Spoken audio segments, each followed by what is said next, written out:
Hello. Hello sa iyang picture. Good afternoon from Dubai. Marhaba. Nandito pala ako sa family care. Sa opisina. Ang tambayan ng mga nanggigipit.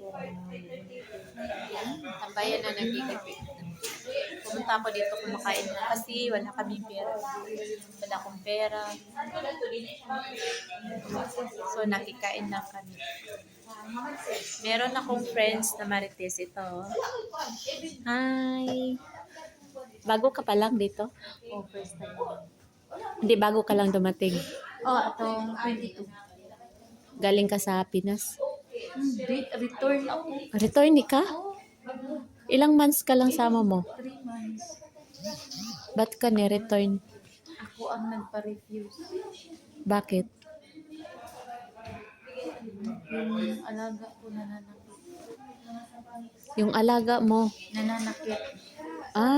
Ilang taon? 10. 10 years old. Ano yun? Lokal, ano? Lokal. Ay. Wala din sa tulong. So, yung alaga daw niya is nananakit, guys. Kadalasan talaga dito mga bata is nananakit. Hindi natin yan may iwasan. Pero, alam mo, maikwento ako sa'yo. Maikwento ako sa'yo, guys. Ngayon, yung amo ko ngayon, Lebanese yun. May dalawa akong alaga. Kambal. Twins. Babae at saka lalaki, 8 years old. Hindi ako in-interview nun. Pero challenge sa akin ba? Kasi di ko alam kung anong lahi. Basta diretso na lang ako. Sabi ko, okay, grab ko. Si Maureen yung nag-ano sa akin. Si Maureen. Sabi ko, sige, grab ko na. Pagdating ko dito, talaga na nakikita ko. Sabihin ko, sige, kumain ka na.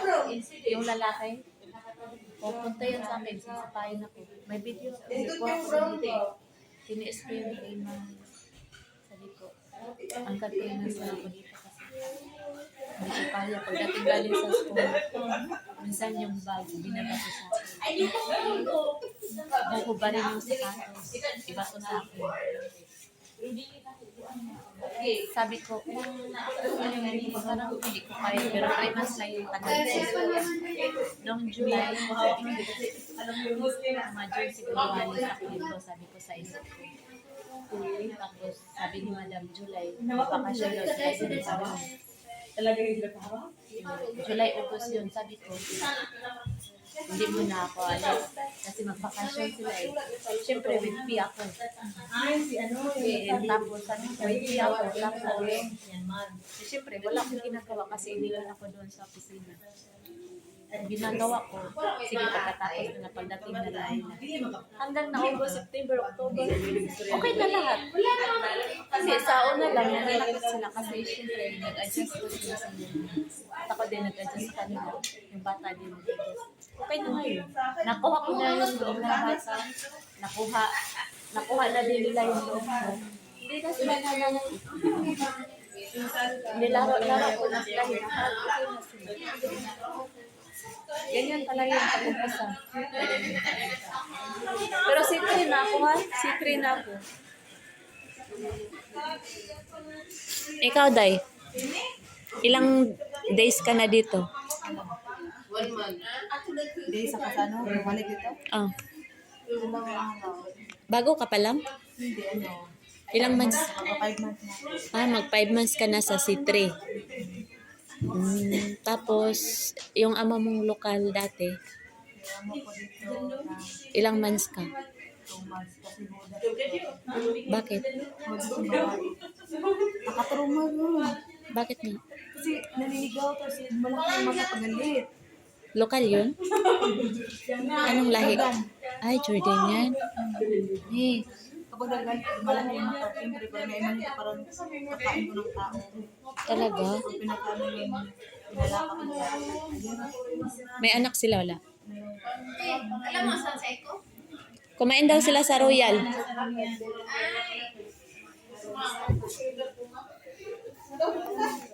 Iba-iba yung mga kwento namin. Sobrang hirap ng OFW, hindi nyo lang alam. Hindi nyo lang alam. Sobrang hirap. As in, kinakaya lang nila, kinakaya lang namin kasi nga, syempre, gusto ng pera, di ba? Eh, sayang naman, pag umuwi ng Pinas na wala kang dalang pera, eh di syempre, tapos yan ng kontrata. Kung matatag ka talaga sa buhay, may patience ka, tatag lang,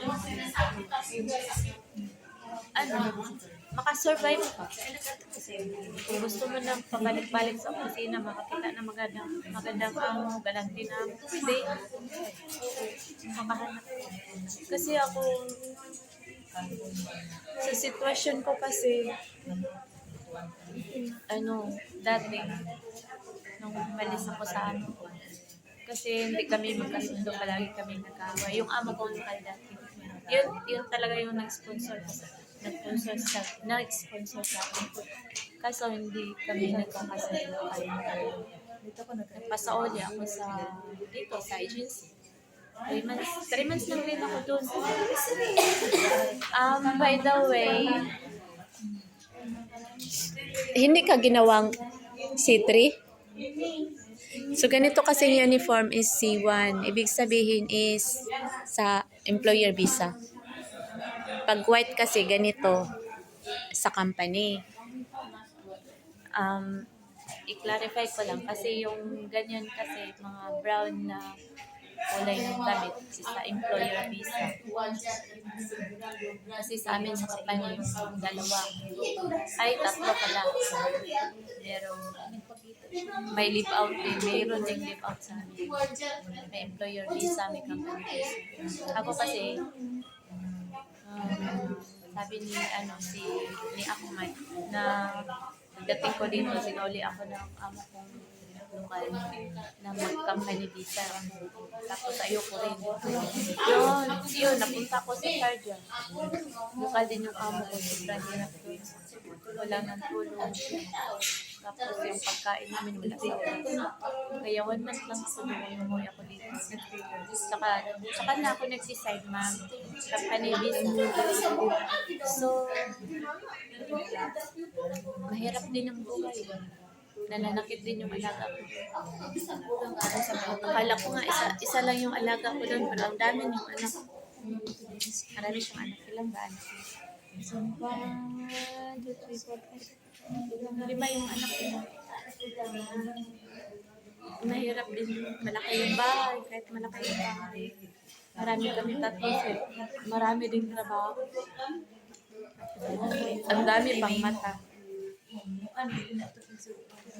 Ang kagandahan kasi sa company ng visa is kahit pabalik-balik ka sa opisina, yung kontrata mo is continue.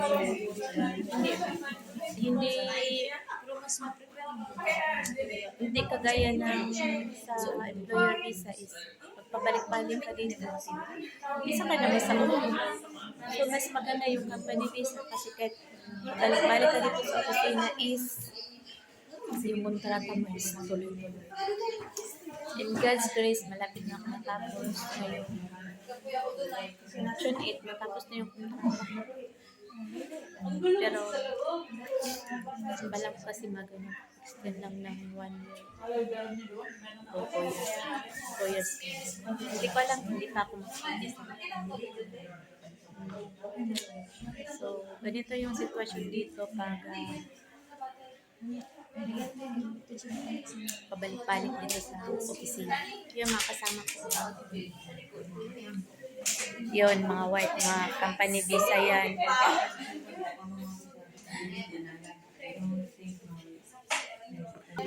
So, Day, ano nga pangalan mo, Day? Taga saan ka? Mindanao. Saan sa Mindanao? Sa? Ligan. Iligan. Ako, Pagadian. Ikaw, Day? Davao. So, puro mga Bisaya. Mga Bisaya pala to sila.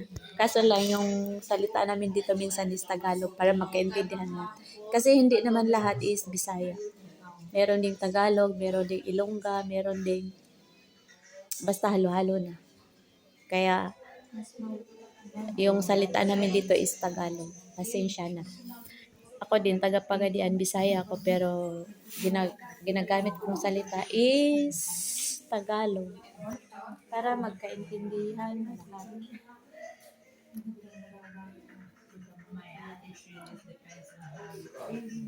May mga employer din na pumupunta dito.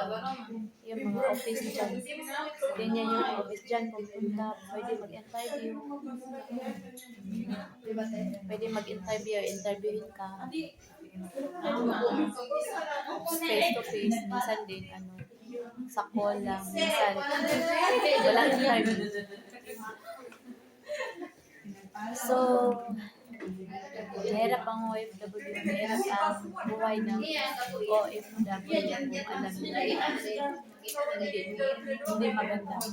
Ang daming mga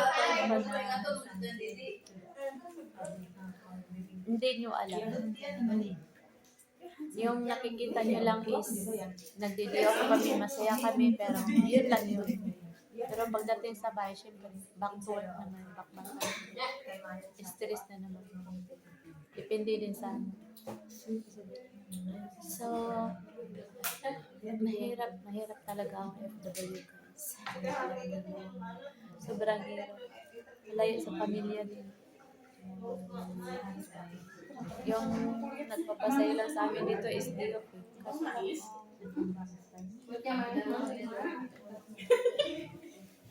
Minsan kasi may oras kami.